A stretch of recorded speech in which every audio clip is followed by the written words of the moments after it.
సంవత్సరాల తరబడి government job కోసం వేచి చూస్తున్నారా? కేవలం 8 నెలల్లో మీ కల నెరవేర్చుకోండి. వెంటనే కింది నంబర్స్‌కి కాల్ చేయండి. నమస్తే అమ్మా. నమస్తే తల్లి.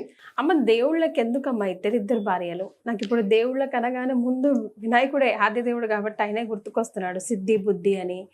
అట్లా ఒక్కొక్కరికి ఇంకా ఈ 3, 4, 5 అట్లా కూడా ఉన్నారనుకోండి. సరే, ఎందుకు మన దేవుళ్ళకి ఇద్దరిద్దరు దేవుళ్ళు? ఒక మాట చెప్తాను, భార్యలు. దేవుళ్ళు అని బహువచనం మనం వాడుతున్నాం గాని వాడకూడదు. వాళ్ళందరూ దేవతలు. దేవతలు అనాలి. దేవుడు ఒక్కడే. వీళ్ళందరూ వారి యొక్క అవతారాలు. ఓకే. ఒక్కొక్క ప్రయోజనం కోసం ఒకే ఒక్క భగవంతుడు అనేక రూపాలు ధరిస్తాడు. ఉదాహరణకి పొద్దున పూట ఇంట్లో అమ్మ వంట మనిషి, పిల్లలకి హోంవర్క్ చేయిస్తూ ఉంటే టీచరు, ఉద్యోగానికి వెడితే ఆవిడ పదవి, అత్తగారి దగ్గర కోడలు, భర్త దగ్గర భార్య. ఇన్ని వేషాలు వేస్తుందా లేదా? అట్లాగే సందర్భాన్ని అనుసరించి ఒకే ఒక పరమాత్మ అనేక రూపాల్లో అవతరిస్తాడు. అవతరించినప్పుడు ఆ అవతరణకి సంబంధించిన కార్యక్రమ నిర్వహణ కోసం అనేకమైనటువంటి శక్తుల్ని తనతో తెచ్చుకుంటాడు. ఆ శక్తులని వారి భార్యలుగా చెప్పడం మనకు కనపడుతుంది. ఉదాహరణకి మీరు మొదట చెప్పిన వినాయకుడు ఉన్నాడు. వినాయకుడి గురించి ఏం చెప్తాం? బ్రహ్మచారి అంటాం. ఏదైనా ఉంటే వినాయకుడి పెళ్లికి 1000 విఘ్నాలు అనే పదం కూడా మనకుంది. ఆయనకి పెళ్లి కాలేదు అంటున్నాం. ఓ పక్కన పెళ్లి కాలేదంటే ఇద్దరు భార్యలు ఏమిటి? అలాగే ఈయనెవరు? మన కుమారస్వామి, ఆయన కూడా బ్రహ్మచారి. ఆయనకి ఇద్దరు భార్యలు ఏమిటి? దేవసేన ఏమిటి ఇలాగా? వెంకటేశ్వర స్వామి, శ్రీలక్ష్మి శ్రీదేవి భూదేవి, వీళ్ళిద్దరు కాక నీలాదేవి, పద్మ, ఇలా పద్మావతి, ఇలా ఇలా ఇంతమంది భార్యలు ఏమిటి? మీరు అడిగింది కరెక్టే, ఆలోచన వస్తుంది.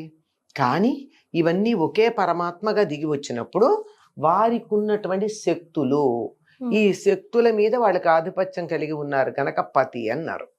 ఉదాహరణకి రాష్ట్రపతి అన్నారు అనుకోండి.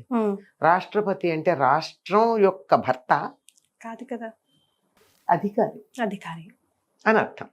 మరి రాష్ట్రపతి స్త్రీ కూడా ఉంది కదా, ఇంతకు ముందు ఉన్నారు, ఇప్పుడు ఉన్నారు. రాష్ట్రపతి స్త్రీ అయినప్పుడు ఏం చెప్పాలి? ఆవిడ దేనికి పతి? ఆవిడికి ఎవరు భార్య? అసలు పదమే బాగాలేదు, వాక్యమే. ఆవిడికి ఎవరు భార్య అంటే కదా. అంటే పతి అంటే సేనాపతి అన్నారమ్మా. సేనాపతి అంటే సేన మీద అధికారం, ఆధిపత్యం కలిగిన వాడు. అలాగే రాష్ట్ర అంటే హిందీలో రాష్ట్ర శబ్దానికి దేశం అని అర్థం.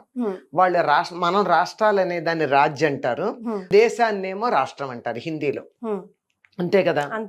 అలాంటిది రాష్ట్రపతి అంటే ఈ దేశం మొత్తం మీద అధికారి, పెత్తందారు, యజమాని, రాజు, చక్రవర్తి, సింహాసనం మీద కూర్చున్నటువంటి వ్యక్తి అని అర్థం మాత్రమే. అలాగే పతి అంటే అక్కడ అర్థం దాని మీద ఆధిపత్యం కలిగినటువంటి వ్యక్తి అని తప్ప భర్త మనం అనుకునేటటువంటి బయలాజికల్ సంబంధం కాదు.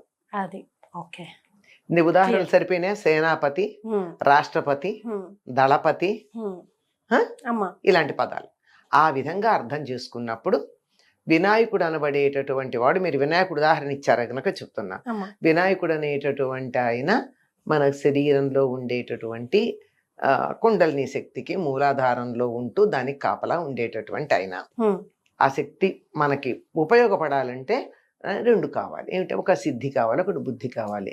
బుద్ధి ఉన్నప్పుడు మాత్రమే మనకున్నటువంటి బుద్ధి అంటే విచక్షణ, జ్ఞానం.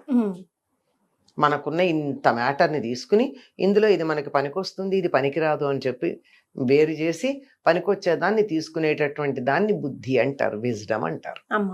అటువంటి బుద్ధి ఉంది. మనం సరిగ్గా పనిచేస్తే అప్పుడు ఏం జరుగుతుంది? సిద్ధి కలుగుతుంది. అంటే ఈ బుద్ధి సిద్ధికి ఆధిపత్యం ఎవరు అంటే వినాయకుడు అని చెప్పారు. ఆ బుద్ధి స్థిరత్వం కావాలంటే వినాయకుడిని పూజించేటప్పుడు చెవులు 2 ఇట్లా పుచ్చుకుని గుంజీలు తీస్తాం. దానివల్ల కుదురు వస్తుంది, బుద్ధి వస్తుంది. అది ఇలా ప్రతి దానికి అట్లాగే. ఇప్పుడు ఆయన కుమారస్వామి, ఆయనకున్నట్టు ఆయన భార్యల పేర్లు ఏమని చెప్తాము? బల్లి, దేవసేన. ఆయన దేవసేనకి పతి. అంటే దేవతల సైన్యానికి అధ్యక్షుడు సేనాపతి. సేనాపతి అంటే అంతే, సేన మీద ఆధిపత్యం గలవాడు. మనకు అర్థం కావడం కోసం దానికి ఒక రూపం కల్పించి అక్కడ ఒక స్త్రీ అన్న రూపంలో పెట్టాం. వల్లి అంటే కుండలిని శక్తి. కుండలిని శక్తి మీద ఆధిపత్యం కలిగిన వాడు. కుమారస్వామికి ఒక రూపం ఎలా ఉంటుంది, 6 తలలు కలిగినటువంటి సర్పాకారంలో ఉంటాడు, అంతే కదా. కనుక మన శరీరంలో ఉండే సర్పాకారంలోనే ఉంటాడు ఆయన.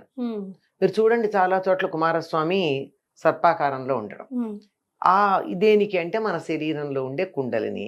కుండలిని ఎలా ఉంటుంది అంటే సర్పాకారం, తోక మీద నిలబడ్డ పాములాగా ఉంటుంది మన కుండలిని శక్తి. వెన్నుపూస చివరి భాగం తోకంటే, కపాలం శిరస్సు ఇలా నిలబడ్డ సర్పంలాగా ఉంటుంది. దాని మీద ఆధిపత్యం కలవాడు గనక వల్లీపతి అయిన. ఈ కుండలిని మీద ఆధిపత్యం గలవాడు దేవ సైన్యానికి అధ్యక్షుడు, సైన్యాధ్యక్షుడు. అందుకని ఆయనకి వల్లి దేవసేన భార్యలుగా చెప్పారు. అంతేగాని పతి అంటే భర్త అంటే ఆయన పతి గనక ఆ పతి కింద ఉండేటటువంటి శక్తుల్ని భార్యలుగా చెప్పడం జరిగింది. మరి వీళ్ళని ఎందుకు ఇట్లా భార్యలుగా చెప్పారు, శక్తులని చెప్పి ఊరుకోవచ్చు కదా అంటే, ఆగమ శాస్త్రంలో ఒక దైవాన్ని మనం పూజించాలి అంటే ఆ దైవాన్ని ఆవాహన చేసేటప్పుడు సాంగ సపరివార విధంగా దాన్ని ఆవాహన చేయాలి. అందుకని వాళ్ళకు వాహనం, ఆ వాహనం పైన పరివారం, ఒక భార్య అంటే శక్తి భార్య, ఇవన్నీ పెట్టాలి. కానీ అలా పెట్టి ఆగమ శాస్త్రంలో పూజా విధానం కోసం ఏర్పాటు చేసినటువంటివి ఇవన్నీ.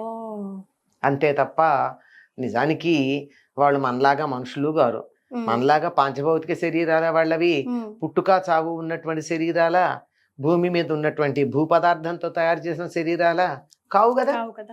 అలాంటివి సింబాలిక్ గా చెప్పేటటువంటిది. మనం దేనికన్నా చెప్పేటప్పుడు చాలా విషయాలు, మన దేశాన్ని గౌరవించాలి అనుకో, అప్పుడు ఏం చేస్తారమ్మా, విదేశాల్లో మన దేశాన్ని గౌరవించాలంటే ఏం చేస్తారు, జెండా దేశమా అంటే జెండా దేశం కాదు కదా, కానీ జెండా దేశానికి ప్రతీక, రిప్రజెంటేటివ్. అలా రిప్రజెంటేటివ్ గా ఈ శక్తుల్ని పెట్టుకుని మనం అలా చేసుకున్నాం. అది చేత ఏ దైవానికన్నా ఇంతమంది భార్యలు ఉన్నారు అంటే అంత మాత్రమే అర్థం. మరి విష్ణువు స్థితికారకుడు. ఇది ఉండాలంటే మనకు కావాల్సింది, మనం అంతా సృష్టి జరగాలి అంటే ఇది ఉన్నది ఉన్నట్టుగా ఉండాలి. ఇది స్థిరంగా ఉండాలంటే 2 రకాల సంపదలు అవసరం. ఒకటి స్థిరాస్తి, ఒక చరాస్తి. చరాస్తి ఏమో లక్ష్మీదేవి, స్థిరాస్తి ఏమో భూదేవి. సింపుల్ గా చెప్పేశారు, తేల్చి పడేశారు అంతే. ఇది ఇంత బాగా చిన్నపిల్లలకి మామూలు వాళ్ళకి అర్థం కాదు కనుక ఒక సింబాలిక్ గా ఇలా ఉంటుంది, అలా ఉంటుంది, అలా ఉంటుంది అని చెప్పడం. ఆ స్థిరాస్తి అని చెప్పాలంటే భూదేవి అంటే భూమండలం, పాంచభౌతికమైనటువంటి శరీరం. భూమిలో 5 భూతాలు ఉంటాయి కదా, ఘన పదార్థం. కదులుతూ ఉండేటటువంటిది అస్థిరంగా ఉండకుండా, కదులుతుంటేనే దానికి శక్తి, కదలకపోతే పాడైపోతుంది. అందుకే లక్ష్మీ చెంచల అంటారు. కదిలితేనే డబ్బుకు బీరువాలో దాచుకుంటే ఉపయోగం ఏంటి, రేపు ఎప్పుడో నోట్లు క్యాన్సర్ అంటే గోవిందా.